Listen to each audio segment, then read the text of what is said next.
जय श्री कृष्ण। भगवान कृष्ण आप सबका भला करे, आप सबकी इच्छाएं पूरी करें। आज हम जिस टॉपिक पे बात करना चाहते हैं उस टॉपिक को मैं शुरू करूं,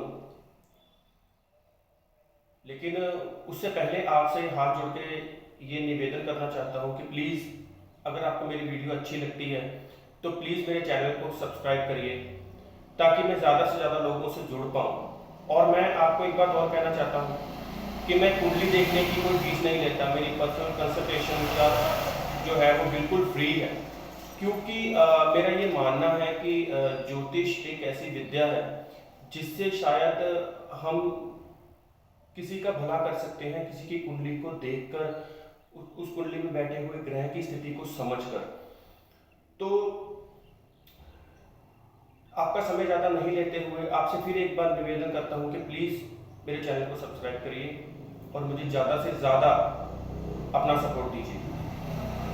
तो आज मैं जिस टॉपिक पे बात करना चाहता हूं वो टॉपिक है कि हम कैसे देखें कि ये जातक दूसरों से अलग है।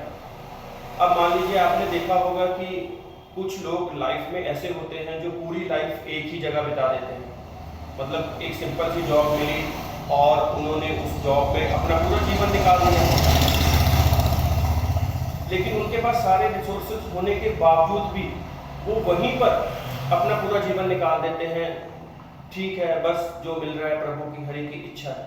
लेकिन वहीं पर आपको एक ऐसे जातक दिखेंगे जिनके पास रिसोर्सेज ना होते हुए भी वो लाइफ में बहुत ऊपर चले गए। तो उन्होंने क्या, आज उनके पास कुछ नहीं था लेकिन कल वो बहुत बड़े बिजनेसमैन बन गए। उन्होंने अपनी लाइफ में काफ़ी कुछ अचीव कर लिया और उन्होंने अचीव इसलिए कर लिया क्योंकि उनकी कुंडली दूसरों से खास है। तो आज वही पॉइंट मैं आपको बताऊंगा। आप सब अपनी अपनी कुंडली भी चेक कर सकते हैं, क्योंकि आजकल बहुत सारे सॉफ्टवेयर आते हैं जिनका कोई पेड नहीं है, जो बिल्कुल फ्री है। आप उसमें अपनी डेट ऑफ बर्थ का नेम, बर्थ प्लेस डालकर, अपना नेम डालकर, बर्थ प्लेस डालकर, टाइम डालकर आप चेक कर सकते हैं। तो जो मैं आपसे कह रहा था कि दूसरों से अलग क्यों है, स्पेशल कुंडली क्यों है, वो कैसे हम देखें, तो वो हम देख सकते हैं वर्गोत्तम प्लैनेट से। अगर मान लीजिए उदाहरण के तौर पर किसी का लगन कन्या है और उस कन्या लगन के अंदर गुरुदेव बृहस्पति कर्क राशि में बैठे हुए हैं, फिर जब हमने उस जातक का आगे जाके चंद्र कुंडली खोली और हमने पाया कि गुरुदेव बृहस्पति वहां पर भी कर्क राशि में बैठे हुए हैं। कर्क राशि में गुरुदेव बृहस्पति उच्च के होते हैं, इसलिए फिर हमने जब आगे हमने जब उन जातक की नवांशा कुंडली खोली, D9 कुंडली खोली, तो वहां पर भी गुरुदेव बृहस्पति कर्क राशि में बैठे हुए थे। तो ये तीन वर्गा में, 16 वर्गा में से 3 वर्गा में गुरुदेव बृहस्पति जो है वो किसी जातक की एक ही राशि में बैठे हैं, उसे बोलते हैं वर्गोत्तम प्लैनेट। अब उदाहरण के तौर पे मान लीजिए कोई ऐसा जातक है जिसकी आगे चलकर अगर हम उसका D10 देखते हैं जो कि प्रोफेशनल की कुंडली है, वहां पर देखते हैं, वहां पर भी अगर हम ये पाते हैं कि गुरुदेव बृहस्पति उसी कर्क राशि में बैठे हुए हैं, तो आप ये मान लीजिए कि एक तो जब हमने देखा कि गुरुदेव बृहस्पति लगन में उच्च के थे कर्क राशि में, तो आदमी का लगन मजबूत हो गया, स्वयं मजबूत हो गया। दूसरा, जब हमने पाया कि गुरुदेव बृहस्पति चंद्र राशि में, वहीं कर्क राशि में बैठे हुए थे। चंद्र राशि उदाहरण के तौर पे आप कोई भी ले लीजिए, कुंभ ले लीजिए, मेष ले लीजिए, कन्या ले लीजिए, कोई भी ले लीजिए, लेकिन वो जहां पर भी कर्क राशि आएगी गुरुदेव बृहस्पति वहीं बैठे हुए, तो ये स्थिति हो गई कि आपके मन से भी बहुत मजबूत है। उतार चढ़ाव लाइफ में आएंगे, लेकिन इंसान लड़ते हुए अपनी चीजों की प्राप्ति करेगा, मन का मजबूत होगा।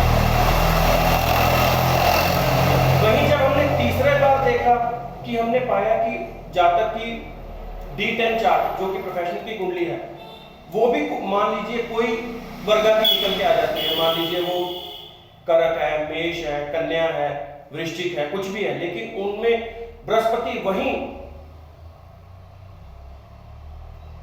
कर्क राशि में बैठे हुए हैं, उच्च के हैं, तो आप ये मान लीजिए कि ऐसा जातक जो लगन से मजबूत हो गया, मन से मजबूत हो गया, अब वो जातक D10 में भी जाकर अपने प्रोफेशन में भी वो पूरा अपनी तरफ से पूरा जोर लगाएगा अपने आप को खड़ा करने के लिए, अपना एक स्टैंड बनाने के लिए, अपना एक बेस बनाने के लिए। तो और कुदरत भी उसका साथ देगी। क्यों? क्योंकि वर्गोत्तम प्लैनेट है भाई कुंडली में। एक ही प्लैनेट जो 16 वर्गा में से 4 वर्गा में वर्गोत्तम बैठा हुआ है, कर्क राशि में बैठा हुआ है, तो नेचुरल तौर पे वो प्लैनेट जातक को सपोर्ट करेगा उनकी चीजों की प्राप्ति करने में। तो ये हो गया कि कुंडली दूसरी कुंडलियों से अलग हो गई। ये एक संभावना हो गई कि कुदरत भी उस इंसान को सपोर्ट करेगी, चाहे करेगी कुछ परीक्षा लेने के बाद, लेकिन वो सपोर्ट करेगी। तो ये पॉइंट होते हैं छोटे छोटे कुंडली में देखकर जो हम पता कर सकते हैं कि कोई भी जातक अपने लाइफ में कहाँ जाएगा, क्या करेगा, उसकी मैरिड लाइफ कैसी होगी, उसकी लाइफ में कौन कौन सी प्रॉब्लम्स आएंगी, या वो अपनी लाइफ में क्या क्या अचीव करेगा। आपकी कुंडली आपके पूरे जीवन का आईना है। अगर आप उसे ध्यान से देखेंगे, कोई अच्छे एस्ट्रोलॉजर को दिखाएंगे, तो आपको पता चल आपकी पूरी लाइफ का वो एक तरह का आईना है। अगर किसी अच्छे एस्ट्रोलॉजर को आप दिखाएंगे, वो आपकी कुंडली देखकर आपकी पूरी लाइफ बता सकता है। तो आशा करता हूं मेरे द्वारा दी गई जानकारी से आप संतुष्ट होंगे, आपको समझ में आई होगी। अगर इसी वीडियो के तौर पर आपका कोई प्रश्न है, आपको कोई चीज समझ में नहीं आई है, आप मुझसे दोबारा पूछना चाहते हैं, तो आप मुझे कमेंट करिए, मैं कमेंट सेक्शन में आपका जवाब दूंगा। और दोबारा फिर से कहता हूं कि मेरी कंसल्टेशन फीस नहीं है, मैं कोई फीस नहीं लेता।